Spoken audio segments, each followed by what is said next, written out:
আপনার তো মুশকিল এই জায়গায়, আপনি আইডেন্টিফাই করতে পারতেছেন না কে গুপ্ত শিবির কে গুপ্ত জামাত।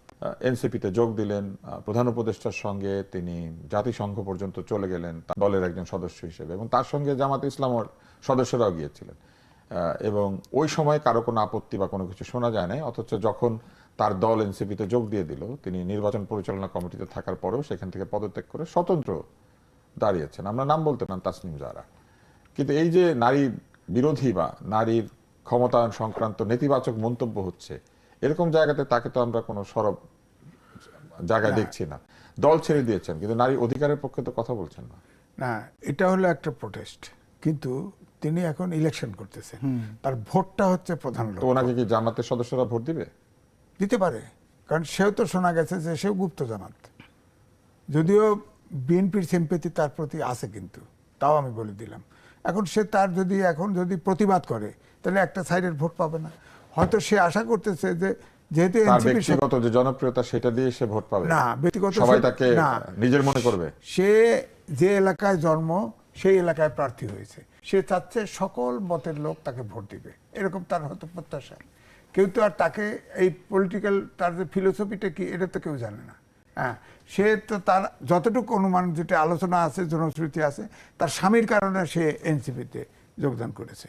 হ্যাঁ, স্বামীর কারণে আসছে, তার স্বামী তো যুগ্ম সম্পাদক, যুগ্ম আহ্বায়ক নাকি। হ্যাঁ, না, ওটা তো হতে পারে, তার জন্যই হয়তো তার স্বামী এসেছে, কেননা খ্যাতির দিক থেকে তো সে বড় ছিল, এখনো সে খ্যাতির দিক থেকে বড়, অনেক বড়, অনেক বড় পেলে তো সে পাবে, তার স্বামী পাবে। কিন্তু আমার বক্তব্য হচ্ছে যে আপনার তো মুশকিল এই জায়গায়, আপনি আইডেন্টিফাই করতে পারতেছেন না কে গুপ্ত শিবির কে গুপ্ত জামাত। আপনার রাশিয়ায় যখন বলশেভিক পার্টি বিপ্লব করে ফেলে লেনিন, তখন তার কমিউনিস্ট পার্টি থাকে নাই, এবং বিএনপি এই জন্য বলি উদার গণতান্ত্রিক দল, জাতীয়তাবাদী দল। এটা আমাদের দেশে বহু মতের আশ্রয়স্থল তো সেখানে। এই দলের ভিতরে গুপ্ত জামাত তো প্রায় 20%। আমি প্রথমে 10% বলছি, বিএনপির লোকে আপত্তি করেছে, নো 10%। এখন এটাকে তো বের করা মুশকিল, কিন্তু শুনলাম যে চীনে, আমি একটা নারী হয়েও নারী প্রার্থীরা কেউই কিন্তু এটা তেমন প্রতিবাদ করছেন না। প্রতিবাদ হচ্ছে পুরুষদের তরফ থেকে। প্রার্থীদের মধ্যে যারা নারী আছেন তাদের মধ্যে অল্প কয়েকজন এটার প্রতিবাদ করেছেন। না, তারা যারা প্রতিবাদ করেছে নারীরা, তারা যারা টকশোতে আসতো, তারা কিন্তু সবাই জামাতের সমালোচনা করতো, এখন প্রায় সবাই। এখন তো তারা ভোটে গেছে অথবা এনসিপিতে যায় নাই, এনসিপি পরিত্যাগ করছে, তারা ওই সাহসটা দেখাচ্ছে না, আমাদের এই সমাজে সাহসটা দেখাচ্ছে না। এটাও হচ্ছে একটা পশ্চাৎপদতা নারীদের। আছে না কয়েকজন টকশোতে আসতো না, খুব ভালো বলতো, তো তারা এখন নাই, অফ হয়ে গেছে। এখন আমার বক্তব্য হচ্ছে যে এই যে ধরেন এনসিপি তো একটা, যতই বলেন, একটা ব্র্যান্ড ভ্যালু আছে, কারণ আন্দোলনের নেতৃত্ব দিয়েছে, যদিও কোনো ছাত্র, সব আন্দোলনের ছাত্রই নেতৃত্ব দিয়েছে, কিন্তু তারা কোনো সরকারের অংশ নেয় নাই, তারা এইভাবে বিতর্কিত হয় নাই। তারপরেও এনসিপিটা যদি, এখন তো তিনজন উপদেষ্টাই বাইরে আসছে, এখন তার সবাই এনসিপি নিয়ে যদি আলাদাভাবে থাকতো তাহলে কিন্তু এটা প্রেশার গ্রুপ হিসেবে থাকতে পারতো।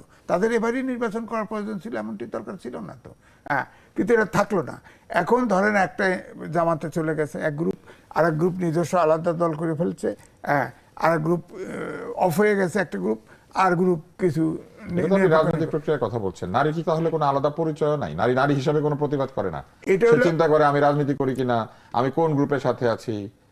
নারীর যে অবমাননা হচ্ছে এটা নিয়ে আমাদের সমাজটা, নারী আন্দোলনের লোকজন কোথায়? আমাদের সমাজটা এবং পলিটিক্সটা পুরুষ শাসিত বলবো, যার ফলে নারীরা কিন্তু ওই প্রতিবাদ করার মতো, ঘুরে দাঁড়ানোর মতো মানসিকতা অর্জন করে নাই।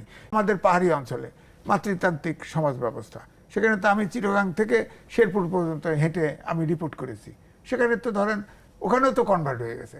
এখন 96% হলো খ্রিস্টান।